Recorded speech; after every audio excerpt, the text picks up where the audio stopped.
Hello there, good morning and welcome to this, the WP Builds weekly WordPress newsletter. This is number 101. It was published on Monday the 17th of February 2020 and it covers the WordPress news for the week commencing the 10th of February 2020. My name's Nathan Wrigley, and a few little bits of housekeeping before we begin. Head over to wpbuilds.com/subscribe, and over there you're going to be able to keep in touch with all that we do at WP Builds. There's quite a bit. So for example, you've got a couple of options for newsletters. You can sign up to be alerted for when we produce new content, but there's also a deals newsletter, and if you fill in that form, we'll be able to tell you about WordPress deals as and when they come up. Speaking of deals, head over to our deals page, wpbuilds.com/deals. Over there is a collection of coupon codes for notable WordPress products. It's filterable and searchable. I redesigned it fairly recently, and so you can go and find something. So let's say, for example, that you are in the market this week for a particular plugin. You could go and search to see if it's available on there, which it might be. And if it is, you can get yourself some cash off. Also, wpbuilds.com/advertise. If you would like to advertise on the WP Builds podcast, get your product or service in front of a WordPress specific audience.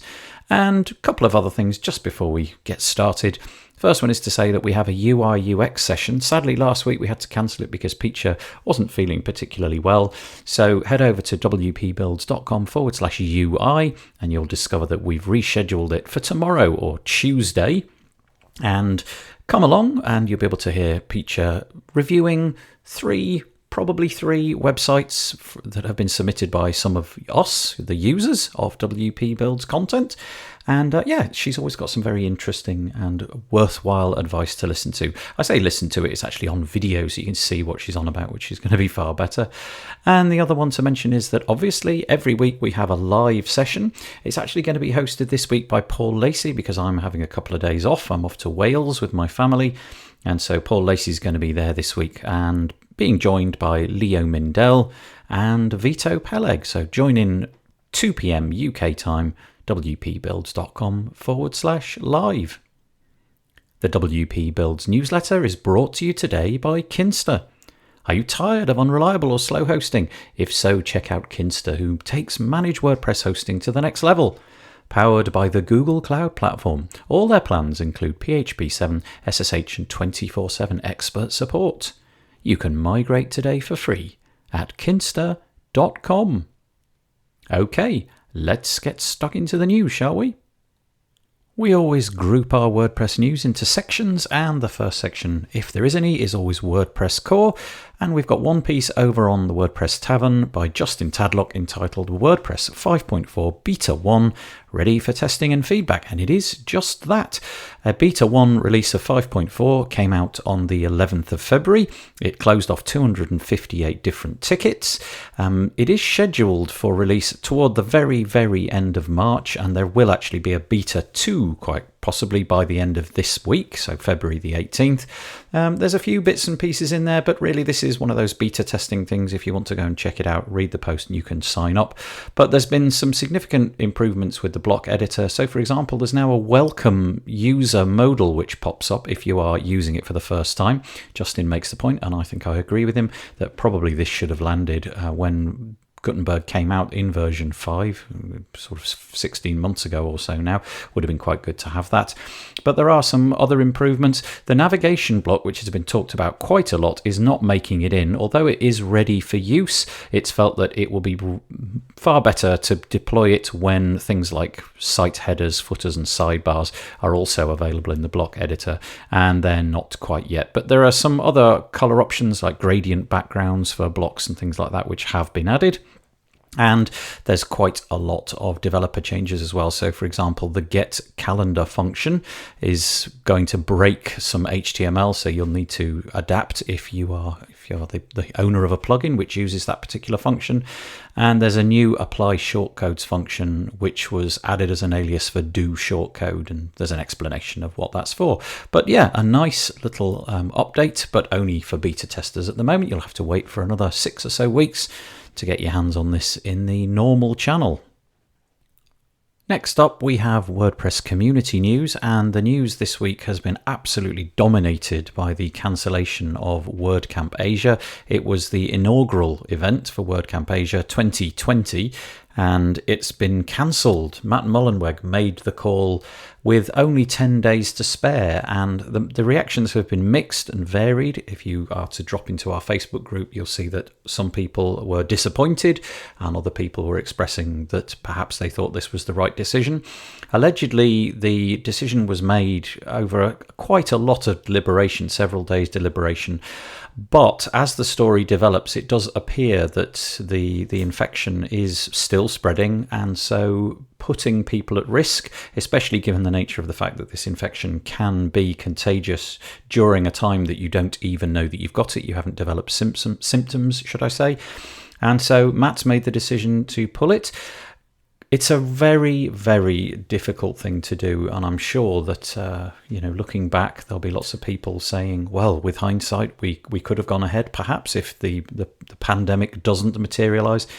But it seems that the majority of people, from what I've read, are thinking this is the right decision. What's the point in risking putting 1,000 people together in one room, in one place, close by to where the virus began? And I have to say, I think on balance, I agree.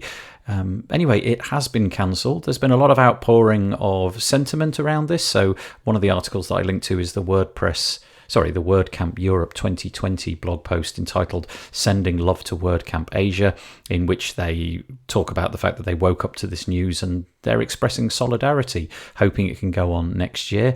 And also a third piece is to say that the guys over at Wordfence, within a few hours of the whole thing being announced, they had put together a package of $10,000, and the idea is that people can apply to this fund so that they can perhaps be reimbursed for costs that they've borne already. So that might be, for example, a hotel or a flight, which they otherwise might have lost.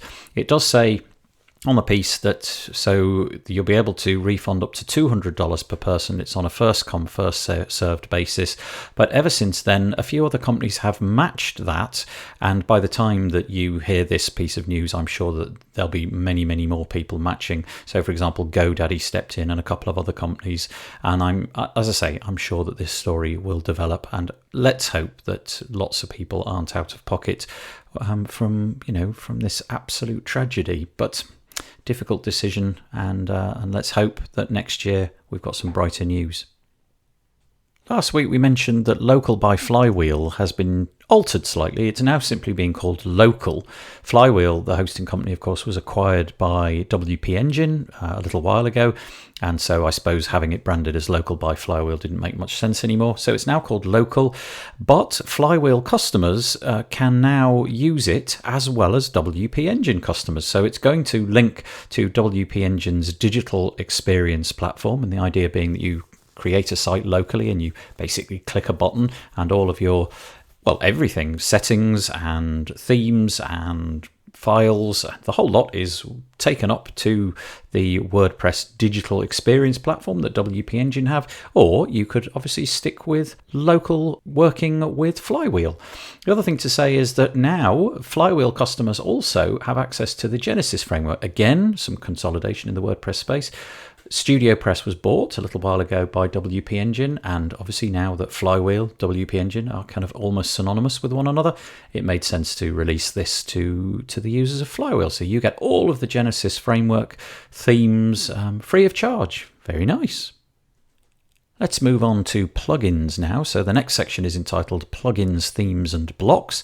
The first one is over at wpmanageninja.com. They are the owners of Fluent Forms, who had a lifetime deal fairly recently and I think got quite a lot of customers. They've got some significant updates. The post is entitled Fluent Forms Update, Post Creation, Chain Select, Trello and more. The big news is that you can now have advanced post creation, and what they basically are saying is that you can link forms to hook in to ACF fields. So for example, you might have a form on the front end that you can then populate with an ACF post field, which is quite handy. And the website, the blog post, demonstrates how you might do this and what it is that you need to do to make that happen. Also, you're going to be able to do user registration forms, so you can style the way that users log in or create their accounts on your website. They've got a new option to upload a CSV if you want to create like a drop-down menu, so that could be quite cumbersome if you have, I don't know, let's say 10 or more fields that you need to add to your drop down. And if you had hundreds, for example, a country selector that might have many, then you can just do this with a simple CSV. As I said, they also have Sendinblue integration and Trello integration as well. So nice update from those guys. What with the block editor becoming so capable, there's probably a lot of people out there who are making decisions about whether or not they're going to keep the classic editor on their websites. If you wish to take content from the classic editor and put it into the block editor, there are certainly ways to do that. However, the WordPress way of doing it means that you have to do it on a per post basis. Of course, if you disable the classic editor, it puts all of the old content into the classic block. But maybe there's a better way of doing it. And over on WordPress Tavern, Justin Tadlock talks about convert classic content blocks with the bulk block converter plugin.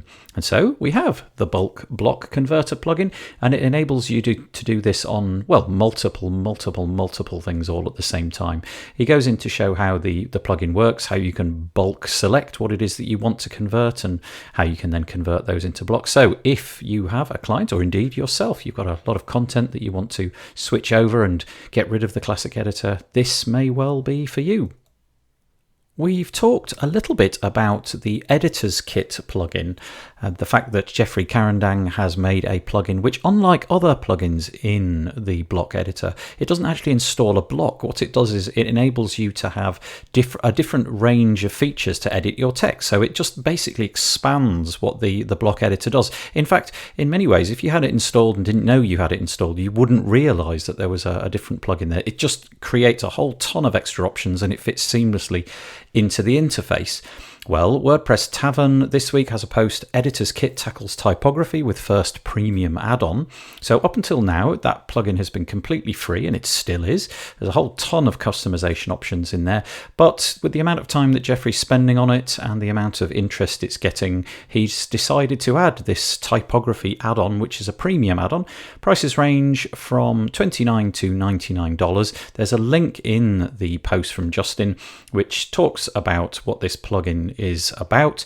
So, for example, it says that it seamlessly integrates and it's easy to use. There's block level typography control, full page typography control, presets for a whole bunch of Google font combinations, and you can create those combinations yourself and sort of decide what you want to happen when you click a certain button. What combination of fonts do you want to have, sizes and font choice and so on or other. There's also the option to set global typography as well, and it looks really nice. So this is an add-on to the EditorsKit plugin, which still remains free, so maybe worth checking out. One of the backup options which is available for WordPress users is BlogVault. We've had Akshat from the plugin on the podcast, and they've had a bit of a revamp this week. It says that they've basically completely redesigned the UI. There's a whole bunch of other stuff as well, and I'll go through them one at a time. But just to say that if you log into your BlogVault dashboard and are suddenly surprised to see that it looks completely different, well, don't be surprised. You've now heard about it. So here's what's different. The bulk updates. Apparently the whole process is now much more flexible and clean. You can click buttons to choose your plugins, choose your sites, and then finally click the update button and you're done. The dashboard has been completely redesigned. It's completely brand new. They say much more easy to get around and choose the sites that you want to look at and so on. And now there are beautiful designed reports. It says now send beautifully designed reports which are customizable so that your clients will be happy. So 3 things: bulk updates, dashboard redesign, and reports. So BlogVault users, rejoice. I've come across a new plugin this week which I think is worthy of mention. It's probably tackling a job which is available in another plugin. I'm not entirely sure, but I've not used anything like this, so I thought I'd mention it. It's called StockPack, and it's a plugin which enables you to search free image libraries. So for example, Pixabay, Unsplash, Deposit Photos, and many more. It adds a tab to your media library called StockPack. And if you go into there, you can simply search. So an example might be search for a dog, and loads of free to use images of dogs pop up. And then of course you can simply click on the image you want and then download it, and then it just puts it in your regular download library. They've got two pricing options. They've got a free one which allows you to do 50 requests per hour, which to me seems like probably in my case more than enough. Or if you were willing to pay them $19 per month, you can have 500 requests per hour. It just looks like a very neat solution for those of you producing lots of content where you need free images. Every week we try to round up all of the deals from a particular week, and it just suddenly occurred to me that I've never really, as part of the newsletter, talked about the WP Builds email news alert. So if you click on the link in the show notes, you'll be able to go to a form, and if you fill out that form, basically I will send you an email as soon as I find out about a WordPress deal. They're basically plain text. The titles are ludicrously obvious, saying what it is and how much you're going to get off, so you'll be able to tell right away if you even want to open the email. So that's what the first link is for. It's trying to get you onto that list so that hopefully, with a little bit of help from me, you can save yourself some money on WP deals. The other two I've mentioned in previous weeks, and so I'll be very brief. It's two deals which you can find. They're lifetime deals. One is on WP Data Tables, which is a way of showing a whole range of tables and charts on your WordPress website. It looks pretty feature-rich. You can link it to CSV files, Excel files, and Google Sheets, and it'll show all of that data. The other one is Wishlist Member, again on a lifetime deal. It's a plugin with a lot of heritage. I'm not sure that the UI has kept up with a lot of the other ones, but apparently they're addressing that, and it's very, very popular, and it's also available on a lifetime deal. And the other one to mention, there were a few deals that came out over Valentine's, but then they expired at the end of Valentine's Day. But one which is going to be sticking around into this week is Ocean WP. They've got a deal on, and if you click on the link in the show notes, you will be able to get yourself a slightly random 28% off with the code. I'm not even going to try to say that code, it's far too complicated, but if you just copy and paste that code, and they say that it'll carry on until it runs out. And then there was a fixed date of a few days after this podcast comes out. Security news now. I just do a very light touch on this because the complexities are far too difficult to explain in audio, I think. So just a few things, two from Wordfence and one from iThemes Security. First one from Wordfence is improper access controls in GDPR cookie consent plugin. Link in the show notes, go and check it out. But if the words GDPR cookie consent plugin ring a bell, you might want to look at that because of the access control problems it's got. Also, this one has a critical vulnerability. It says critical vulnerability in profile builder plugin, allowed site takeover. This came out on the 13th of February. And again, the name of the plugin, Profile Builder. So if that rings a bell, go and check this out as well. And the third one that I mentioned was the roundup, which quite a few of the security companies do each month or every couple of weeks. They do a little roundup, and you can just scroll through the post, and you can see the thumbnail images and just very quickly see which plugins have been affected. So iThemes this week demonstrates that there were problems with Elementor, strong testimonials, portfolio filter gallery, tutor LMS, login by auth0, and so on. Just carries on. There's probably about 20 or 30 in there. So go and check it out. The enormously self-promotional WP Builds bit. We do this each week, just trying to let you know what we've done, really. It was David Wormsley and I, episode 166 of the WP Builds podcast. We entitled this episode, The When and Who of Marketing. We're following the book Watertight Marketing by Brian E. Thomas, and this one is probably about our 10th in the series, and we look at when it is best to offer your marketing messages, as well as who you might be targeting them at. And there's a lot to this, really. Neither of us claim to be experts. We're learning from the book, really. But we talk about some of the strategies that she suggests, how it is that you might discover who it is that you want to target. And of course, when is important too, because in this day and age, there's a lot of people online all the time. The other one that I would mention is I'm linking to a version of the live news that we do every single Monday. We typically start at about 2 p.m. UK time, and it creates a YouTube video which I actually embed in the WP Builds Weekly WordPress news, but I'm also linking to it here. So if you didn't see it last week, we were joined by some very nice guests and had a nice long chat. As I said, we'll be starting 2 p.m. UK time this Monday, so that will be the 17th of February, but I'm not going to be on this one because I'm having a day off with my family, and so Paul Lacey will be comparing with Leo Mindell and Vito Peleg. You can find that at wpbuilds.com/live. That's all the WordPress news I've got for you this week, but we've always got some non-WordPressy stuff. In fact, I call it not WordPress, but useful anyway. And this week, the first one is going to cause a lot of anger, I'm sure. It is to say that ICANN allows .com price increase, gets more money.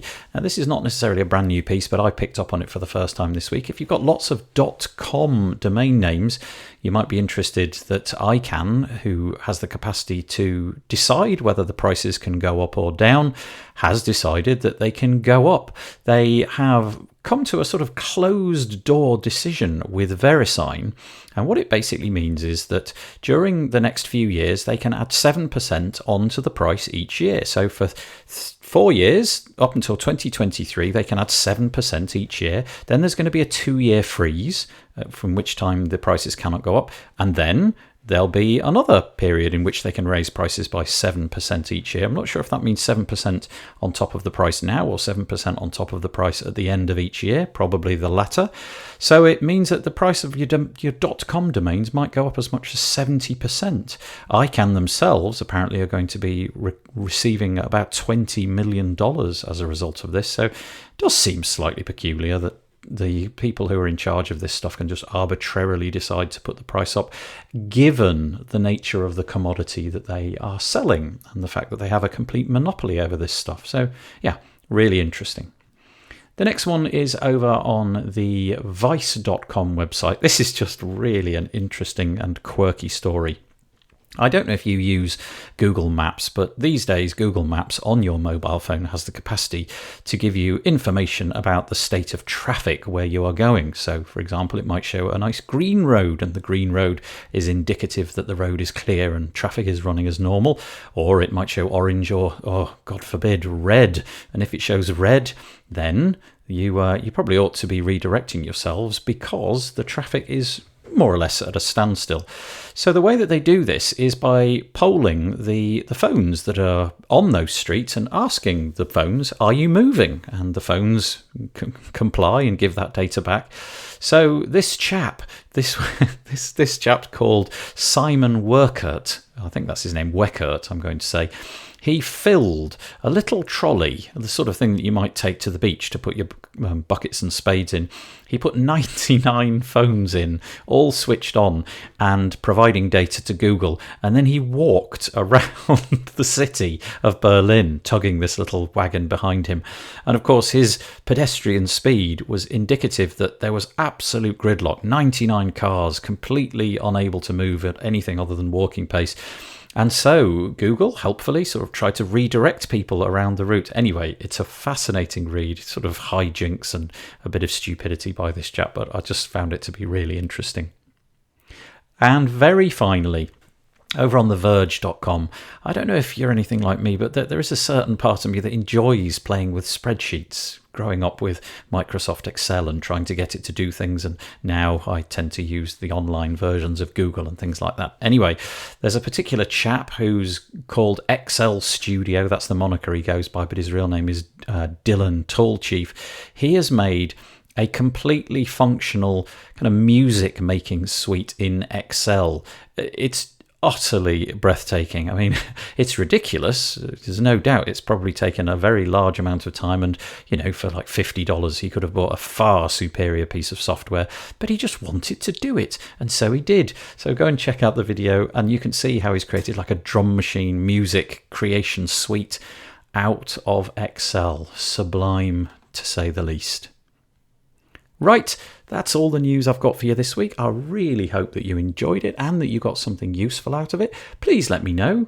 wpbuilds.com/contact, or you can just @ @WPBuilds on the Twitter. Let me know what you thought, because I'm always interested to see if I'm doing it in the right way. Maybe I'm too long-winded. Maybe I'm not going into enough detail. Let me know. The WP Builds weekly WordPress news was brought to you by Kinsta. Kinsta takes managed WordPress hosting to the next level. Powered by the Google Cloud Platform, your site is secured like Fort Knox and runs on speed obsessive architecture. You get access to the latest software and developer tools like PHP 7, SSH and staging environments. And the best part, their expert team of WordPress engineers are available 24/7 if you need help. You can migrate today for free at kinsta.com. And we do thank Kinsta for helping us to put this podcast together. Speaking of WP Builds and podcasting, we'll have one on Thursday. We put one out every Thursday at about 1 p.m. UK time. But we'll be back with more news, just like you're listening to this week, only for the week that's commencing, the news for the week commencing. And of course, we've got our live WP Builds UI UX session on Tuesday with Peacher. You can find that at wpbuilds.com/UI. And join Paul, Vito and Leo for the news on Monday, 2 p.m. UK time. Okay, that's it. Bye-bye for now.